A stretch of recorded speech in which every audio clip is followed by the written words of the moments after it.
In this video, I'm going to show you how to change the water jets that wash the headlights on an X5. Once the wheel is removed, you can get up inside and see the housing itself that covers the front of the wheel arch. It's got a number of bolts that are basically easily removed all round inside and up behind where the strut is. And there is one bolt here that's a conventional bolt that needs to be removed as well, and some poppers that have to have the centre removed out of them. It continues all the way along and down and around to the front, and there's also one here where the bumper attaches to the front of the car.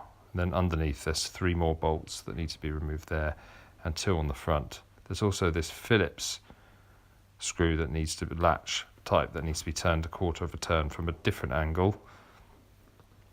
You can see it here. When you remove it, just make sure it doesn't fall out. It has a small polythene washer that stops this from occurring, as you can see in this video here. Strangely, there's one Torx bolt that needs to be undone inside the wheel arch. There are also some of these popper fixings that need to have the centres pulled out. These are around the vent for the disc brake or on the chassis itself. Just simply pull the centres out and then the remaining part of the fixing will be easily removed. When pulling these out, try not to snap the heads off if at all possible.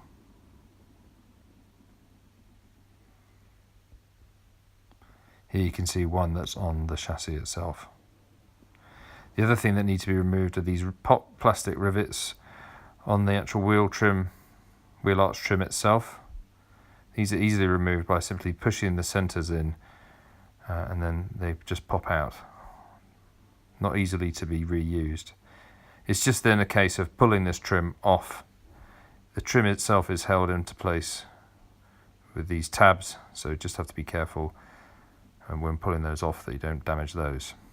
Once it's off, you'll simply be able to review inside behind the wheel arch and notice the jet spray component there sitting in its housing. Very simple to release. All that you're required to do is basically pull out where these tabs are on either side. You can lift up the tabs. There's also a central locating point there which is different on each side, so make sure you're using the right one for the right side. Regarding the hoses, you just simply undo the clip, the white clip on this side, and it's easy to remove. Once you have slotted the replacement part into the housing, it's just a case of applying the plastic clip again to make sure that the hose doesn't remove itself. Then simply test it in situ, give it a good few squirts on the washer. It should actuate and show that it's working and not leaking. And then replace all the parts in the reverse order.